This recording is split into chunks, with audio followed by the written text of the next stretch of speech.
ನಮಸ್ಕಾರ. ವಿಶೇಷ ಕಾರ್ಯಕ್ರಮಕ್ಕೆ ಸ್ವಾಗತ. ನಾನು ಸೌಮ್ಯ ಮಳಲಿ. ಒಂದ್ ಕಡೆ ಪಕ್ಷಾಂತರದ ಗುದ್ದಾಟ, ಮತ್ತೊಂದ್ ಕಡೆ ಕಾಂಗ್ರೆಸ್ಗೆ ಸಿಎಂ ಇಬ್ರಾಹಿಂ ಶಾಕ್. ಸಿದ್ದರಾಮಯ್ಯ ಮತ್ತು ಡಿಕೆಶಿನ ಇಟ್ರ ಮುಹೂರ್ತ. ಲಿಂಗಾಯತರ ಮತ ಸೆಳೆಯಲು ಎಂಬಿಪಿ ಬ್ರಹ್ಮಾಸ್ತ್ರ ವರ್ಕೌಟ್ ಆಗತ್ತಾ? ಒಕ್ಕಲಿಗರ ಕೋಟೆ ಭದ್ರಪಡಿಸಲು ಎಚ್ಡಿಕೆ ಟೀಮ್ನ ಗೇಮ್ ಹೇಗಿದೆ? ಬಿಜೆಪಿ ಮುಂದಿನ ಟಾರ್ಗೆಟ್ ಬಿಬಿಎಂಪಿ ಚುನಾವಣೆನಾ?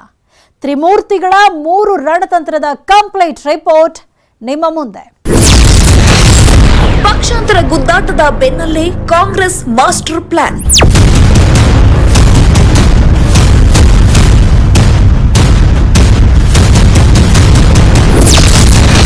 ಲಿಂಗಾಯತ ಮತ ಸೆಳೆಯಲು ಸಿದ್ದು ಡಿಕೆಶಿ ಎಂಬಿಪಿ ಬ್ರಹ್ಮಾಸ್ತ್ರ.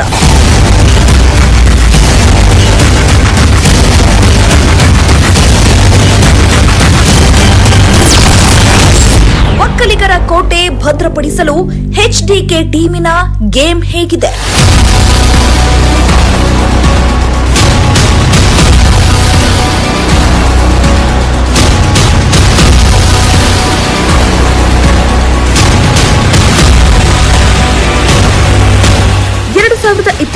ವಿಧಾನಸಭೆ ಚುನಾವಣೆಗೆ ಇನ್ನು 15 ತಿಂಗಳಿರುವಾಗಲೇ ಗರಿಗೆದರಿದೆ ರಾಜಕೀಯ ಚಟುವಟಿಕೆ.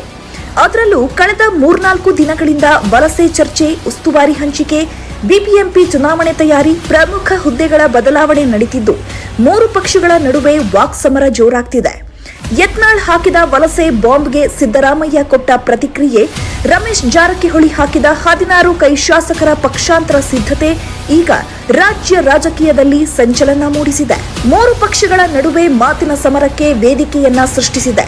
ಹೀಗೆ ಒಂದ್ ಕಡೆ ಪಕ್ಷಗಳ ನಡುವೆ ವಲಸೆ ವಾಗ್ವಾದ ನಡೀತಿದ್ರೆ, ಮಗದೊಂದು ಕಡೆ ಆಯಾ ಪಕ್ಷದೊಳಗೆ ಎಲೆಕ್ಷನ್ ತಯಾರಿ ಜೋರಾಗಿ ನಡೀತಿದೆ. ಜೆಡಿಎಸ್ 2023 ಚುನಾವಣೆಗೆ ಈಗಿನಿಂದಲೇ ಸ್ಟ್ರಾಟಜಿ ಮಾಡ್ತಿದ್ರೆ, ಈ ಕಡೆ ಕಾಂಗ್ರೆಸ್ನಲ್ಲಿ ಪ್ರಮುಖ ಹುದ್ದೆಗಳ ಬದಲಾವಣೆ ಪರ್ವ ಶುರುವಾಗಿದೆ. ಆ ಕಡೆ ಬಿಜೆಪಿ ಬಿಬಿಎಂಪಿ ಚುನಾವಣೆಯನ್ನ ಟಾರ್ಗೆಟ್ ಆಗಿ ಇಟ್ಕೊಂಡು ಸಭೆ ಮೇಲೆ ಸಭೆ ಮಾಡ್ತಾ ಈ ಚುನಾವಣೆಗೆ ಗೆಲ್ಲೋ ಸರ್ಕಸ್ನಲ್ಲಿ ನಿರತವಾಗಿದೆ. ರಾಜ್ಯ ರಾಜಕೀಯದಲ್ಲಿ ನಡೀತಾ ಇರೋ ಈ ಎಲ್ಲ ಬೆಳವಣಿಗೆಗಳ ಬಗ್ಗೆ ಇವತ್ತಿನ ಈ ಸ್ಪೆಷಲ್ ರಿಪೋರ್ಟ್ನಲ್ಲಿ ನಾವು ನಿಮಗೆ ಮಾಹಿತಿ ನೀಡ್ತಾ ಇದ್ದೀವಿ.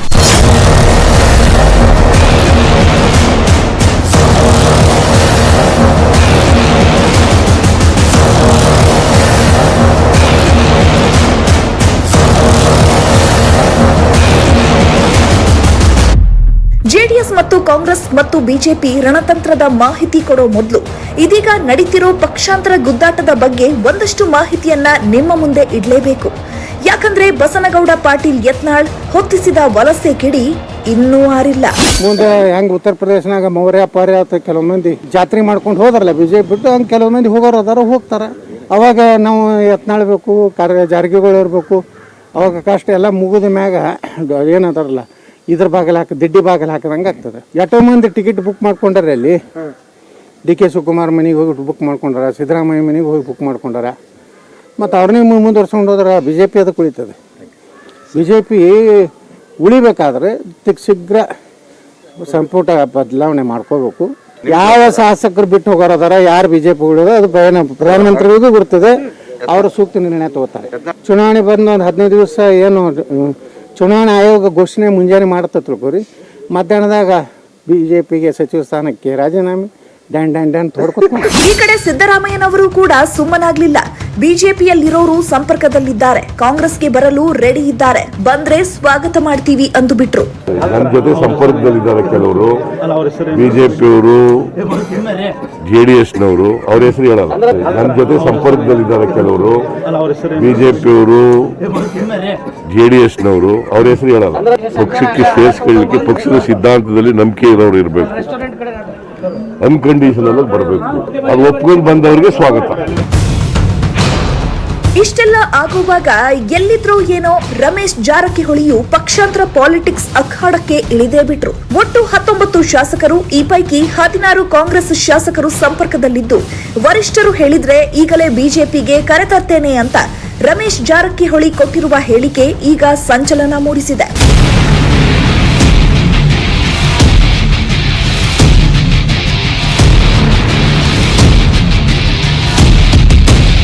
ಸಮ್ಮಿಶ್ರ ಸರ್ಕಾರದವರು ಇದ್ದಾರೆ. ನಾವು 36 ಜನ ಇದ್ದು ನಾನು ಸ್ಟೇಟ್ಮೆಂಟ್ ಮೊದಲು ನೋಡಿರ್ಬೋದು. ಅದರಲ್ಲಿ 17 ಜನ ಬಂದು ನಾವು 15 ಜನ 3 ಜನ ಡಿ ಡಿ ಎಸ್ ಸರ್ ನಮ್ಮ ಕುಮಾರಸ್ವಾಮಿ ಅವ್ರಿಗೆ ಒಳ್ಳೆಯ ಸಂಬಂಧರು ಡಿ ಡಿ ಎಸ್ನ ಟಚ್ ಮಾಡೋದಿಲ್ಲ. ಈ ಕಾಂಗ್ರೆಸ್ ಏನು ಭಾಳ ಚೊಲೆ ಮಾಡೋದಲ್ಲ ಮೇಡಮ್ ಹೈಕೋರ್ಟ್ ನಮ್ಮ ತಪ್ಪಂತ ನಿಜ.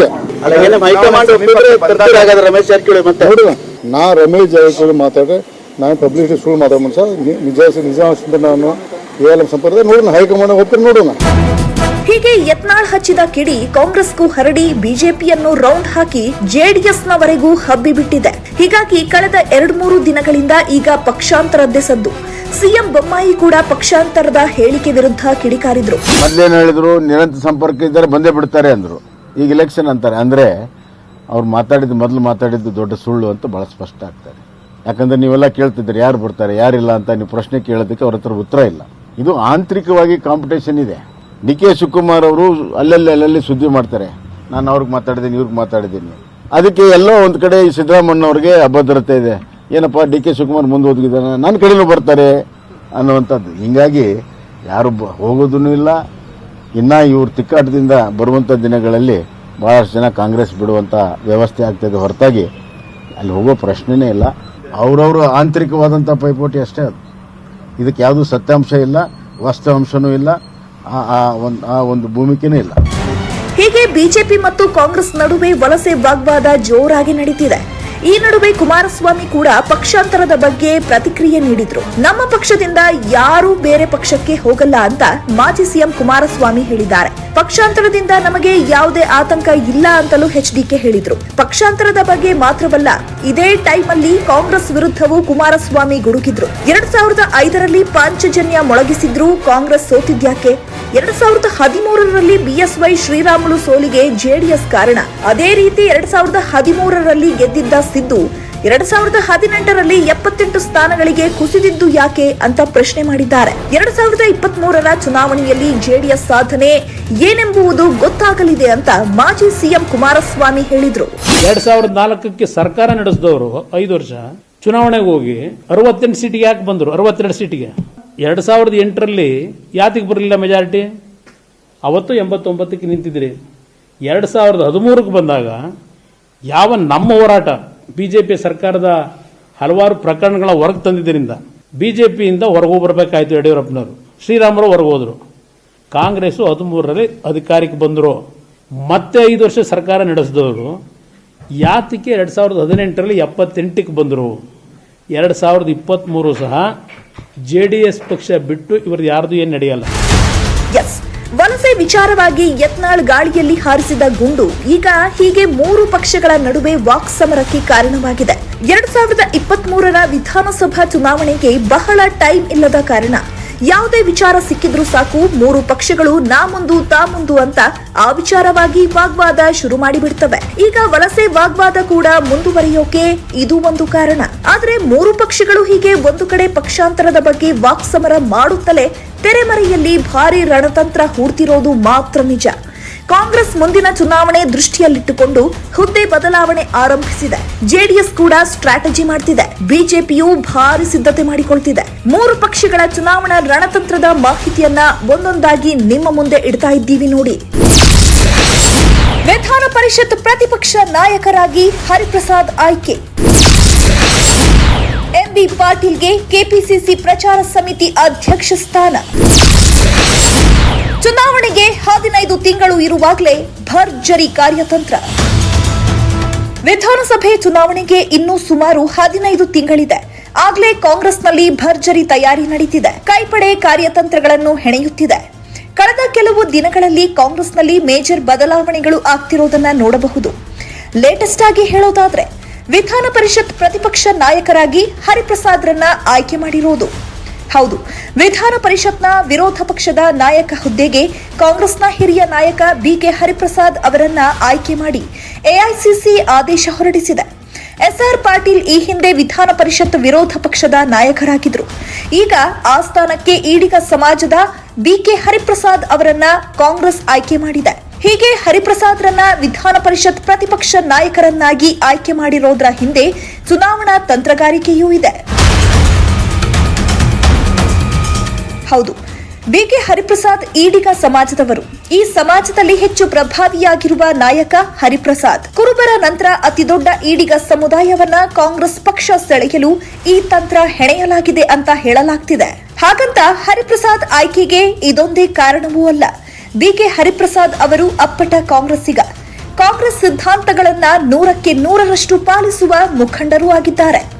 ಇನ್ನು ಈಡಿಗ ಸಮಾಜದ ಮತ ವಿಚಾರಕ್ಕೆ ಬರೋದಾದ್ರೆ ಕರಾವಳಿ ಭಾಗದಲ್ಲಿ ಈಡಿಗ ಸಮುದಾಯದ ಮತಗಳು ಹೆಚ್ಚಿವೆ. ಹಾಗಾಗಿ ಕಾಂಗ್ರೆಸ್ ಅಳೆದು ತೂಗಿ ಚುನಾವಣೆ ರಣತಂತ್ರದ ಭಾಗವಾಗಿ ಹರಿಪ್ರಸಾದ್ ಅವರನ್ನ ಆಯ್ಕೆ ಮಾಡಿದೆ.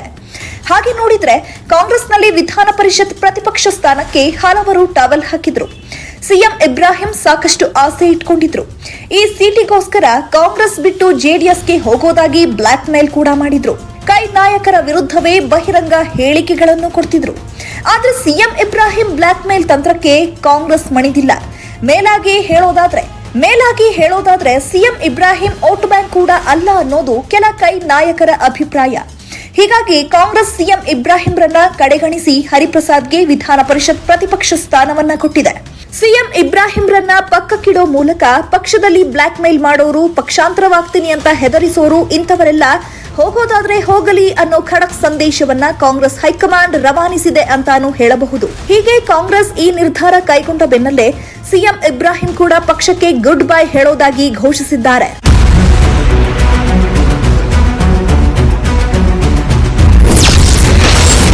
ಕಾಂಗ್ರೆಸ್ ಜೊತೆಗಿನ ಸಂಬಂಧ ಮುಗಿದ ಅಧ್ಯಾಯ. ಕಾಂಗ್ರೆಸ್ಗೆ ಗುಡ್ ಬೈ ಹೇಳಲು ಇಬ್ರಾಹಿಂ ನಿರ್ಧಾರ. ಸಿಎಂ ಇಬ್ರಾಹಿಂ ವಿಧಾನ ಪರಿಷತ್ ಪ್ರತಿಪಕ್ಷ ನಾಯಕನ ಹುದ್ದೆ ಮೇಲೆ ಕಣ್ಣಿಟ್ಟಿದ್ರು. ಆದರೆ ಎಐಸಿಸಿ ಮಾತ್ರ ಇಬ್ರಾಹಿಂ ಆಸೆಗೆ ತಣ್ಣೀರು ಎರಚಿದೆ. ಹೀಗಾಗಿ ಸಿಎಂ ಇಬ್ರಾಹಿಂ ಈಗ ಪಕ್ಷದ ವಿರುದ್ಧವೇ ತೊಡೆತಟ್ಟಿದ್ದಾರೆ. ಕಾಂಗ್ರೆಸ್ ಜೊತೆಗಿನ ಸಂಬಂಧ ಮುಗಿದ ಅಧ್ಯಾಯ. ಕಾಲಾಯ ತಸ್ಮಯೇ ನಮಃ, ನಾನು ಮತ್ತೆ ಜೋಳಿಗೆ ಹಾಕ್ತೇನೆ ಅಂತ ಹೇಳಿದ್ದಾರೆ. ವಿಧಾನ ಪರಿಷತ್ತು ಸ್ಥಾನಕ್ಕೆ ಶೀಘ್ರವೇ ರಾಜೀನಾಮೆ ಕೊಡುವುದಾಗಿಯೂ ಹೇಳಿದ್ದಾರೆ ಸಿಎಂ ಇಬ್ರಾಹಿಂ. ಇನ್ನು ಮುಂದಿನ ದಾರಿ ಏನು ಎಂಬ ಪ್ರಶ್ನೆಗೆ ಉತ್ತರಿಸಿದ ಸಿಎಂ ಇಬ್ರಾಹಿಂ, ನಾನು ಜೆಡಿಎಸ್ ಸೇರ್ತೇನೋ ಅಥವಾ ಮಾಯಾವತಿ ಪಕ್ಷ ಸೇರ್ತೇನೋ ಗೊತ್ತಿಲ್ಲ, ಡಿಕೆಶಿ ಜೊತೆ ಮಾತ್ರ ಹೊಂದಾಣಿಕೆ ಆಗಲ್ಲ ಎಂದಿದ್ದಾರೆ. ಸಿದ್ದರಾಮಯ್ಯ ವಿರುದ್ಧವೂ ವಾಗ್ದಾಳಿ ನಡೆಸಿದ್ದಾರೆ.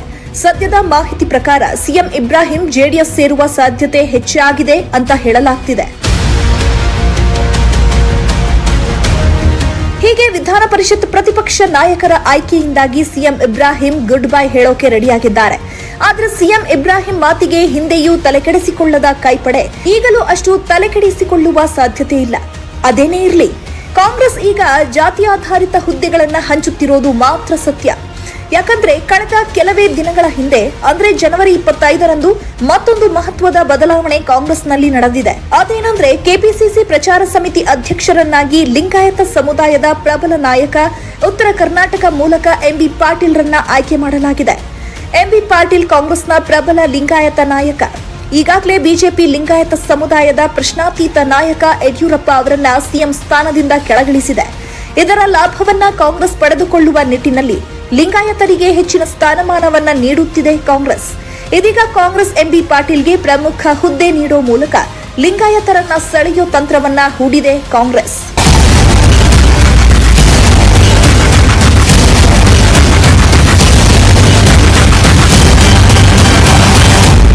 ಹೌದು, ಕಾಂಗ್ರೆಸ್ ಪಕ್ಕ ಜಾತಿ ಆಧಾರಿತವಾಗಿ ಹುದ್ದೆಗಳನ್ನು ಹಂಚುತ್ತಿದೆ. 2020ರಲ್ಲಿ ಪ್ರಾಂತ್ಯ ಜಾತಿ ಆಧರಿಸಿ ಕೆಪಿಸಿಸಿಗೆ 5 ಕಾರ್ಯಾಧ್ಯಕ್ಷರನ್ನ ನಿಯೋಜಿಸಿತ್ತು ಎಐಸಿಸಿ. ಒಕ್ಕಲಿಗ ಸಮಾಜದ ರಾಮಲಿಂಗಾರೆಡ್ಡಿ, ಲಿಂಗಾಯತ ಸಮುದಾಯದ ಈಶ್ವರ್ ಖಂಡ್ರೆ, ಅಲ್ಪಸಂಖ್ಯಾತ ಸಮುದಾಯದ ಸಲೀಂ ಅಹಮದ್, ಎಸ್ಸಿಯಿಂದ ಧ್ರುವ ನಾರಾಯಣ್, ಎಸ್ಟಿಯಿಂದ ಸತೀಶ್ ಜಾರಕಿಹೊಳಿಯನ್ನ ಆಯ್ಕೆ ಮಾಡಿ ಕಾಂಗ್ರೆಸ್ ಬ್ಯಾಲೆನ್ಸ್ ಮಾಡಿತ್ತು. ಈಗ ಈಡಿಗ ಸಮುದಾಯದ ಹರಿಪ್ರಸಾದ್ರನ್ನ ವಿಧಾನ ಪರಿಷತ್ನ ಪ್ರತಿಪಕ್ಷ ನಾಯಕರನ್ನಾಗಿ ಆಯ್ಕೆ ಮಾಡಿದೆ ಕಾಂಗ್ರೆಸ್. ಲಿಂಗಾಯತ ಸಮುದಾಯದ ಎಂಬಿ ಪಾಟೀಲ್ರನ್ನ ಕೆಪಿಸಿಸಿ ಪ್ರಚಾರ ಸಮಿತಿ ಅಧ್ಯಕ್ಷರನ್ನಾಗಿ ಆಯ್ಕೆ ಮಾಡಲಾಗಿದೆ. ಇನ್ನು ಸಿದ್ದರಾಮಯ್ಯ ಹಿಂದುಳಿದ ವರ್ಗಗಳನ್ನ ಪ್ರತಿನಿಧಿಸುತ್ತಾರೆ. ಡಿಕೆಶಿ ಪ್ರಬಲ ಒಕ್ಕಲಿಗ ಸಮುದಾಯವನ್ನ ಪ್ರತಿನಿಧಿಸುತ್ತಾರೆ. ಹೀಗೆ ಜಾತಿಗಳಿಗೆ ಪ್ರಾತಿನಿಧ್ಯ ನೀಡುತ್ತಾ ಸೋನಿಯಾ ಗಾಂಧಿ ಈಗ ಹುದ್ದೆಗಳನ್ನ ನೀಡುತ್ತಿದ್ದಾರೆ. 2023ರ ವಿಧಾನಸಭೆ ಚುನಾವಣೆ ಮೇಲೆ ಕಣ್ಣಿಟ್ಟು ಕಾಂಗ್ರೆಸ್ ಈ ರೀತಿಯ ಸ್ಟ್ರಾಟಜಿಗಳನ್ನ ಮಾಡ್ತಿದೆ.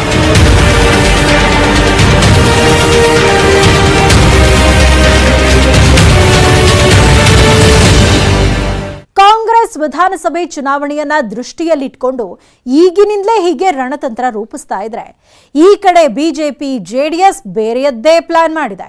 ಜೆಡಿಎಸ್ ಮತ್ತು ಬಿಜೆಪಿಯ ಸ್ಟ್ರಾಟಜಿ ಸೀಕ್ರೆಟ್ನ ನಿಮ್ಮ ಮುಂದಿಡ್ತೀವಿ ಬ್ರೇಕ್ನ ನಂತರ.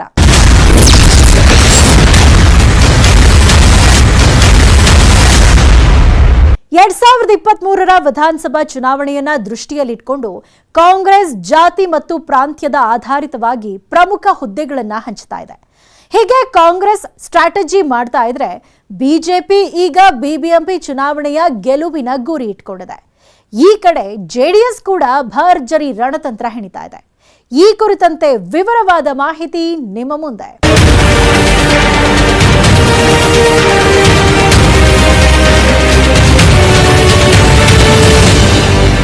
ಈಡಿಗ ಸಮುದಾಯದ ವೋಟ್ ಬ್ಯಾಂಕ್ ಸೆಳೆಯಲು ಹಾಗೂ ಪಕ್ಷದ ಸೈದ್ಧಾಂತಿಕ ಬದ್ಧತೆ ಇಟ್ಕೊಂಡಿರುವ ಹಿನ್ನೆಲೆಯಲ್ಲಿ ವಿಧಾನ ಪರಿಷತ್ ಪ್ರತಿಪಕ್ಷ ನಾಯಕರ ಸ್ಥಾನವನ್ನ ಬಿಕೆ ಹರಿಪ್ರಸಾದ್ಗೆ ನೀಡಿದೆ ಎಐಸಿಸಿ.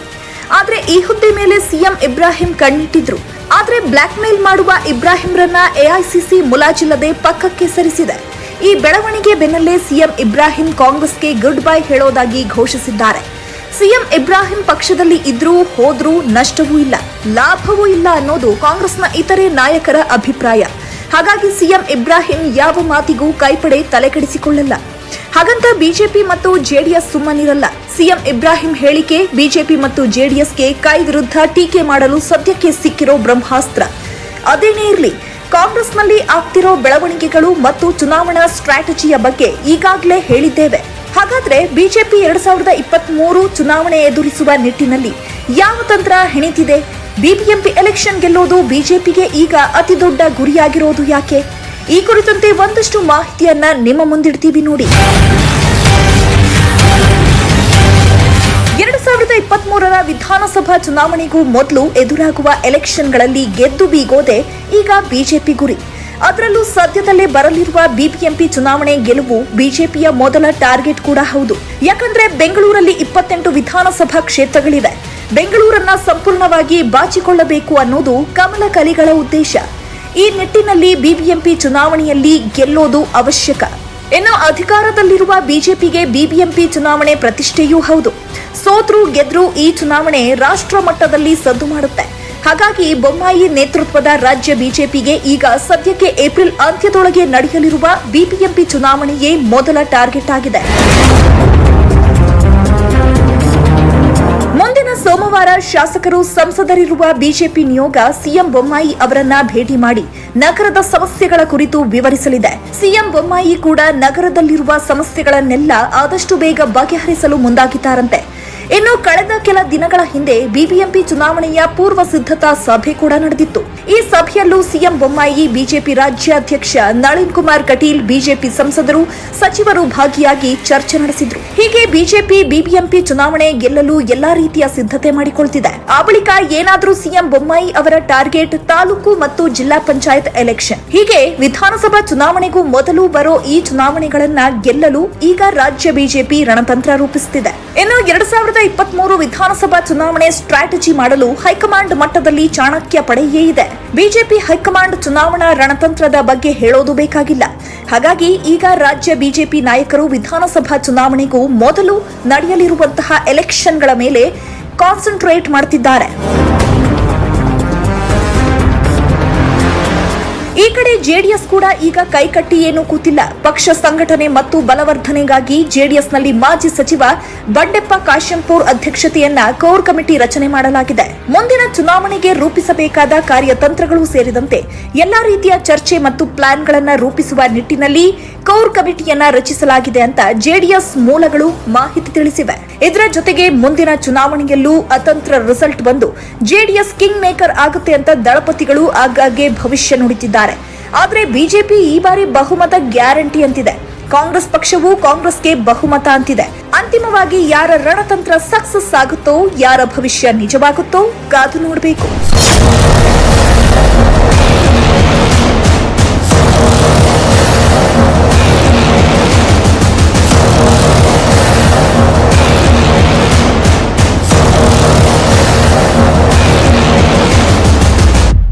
ನೋಡಿದ್ರಲ್ಲ, 3 ಪಕ್ಷಗಳ ಸ್ಟ್ರಾಟಜಿ ಹೇಗಿದೆ ಅಂತ. ಇದಾಗಿತ್ತು ಈ ಹೊತ್ತಿನ ಸ್ಪೆಷಲ್. ನೋಡ್ತಾ ಇರಿ ನ್ಯೂಸ್ 18 ಕನ್ನಡ. ಜಾಲ ನಮ್ಮದು, ಬಲ ನಿಮ್ಮದು.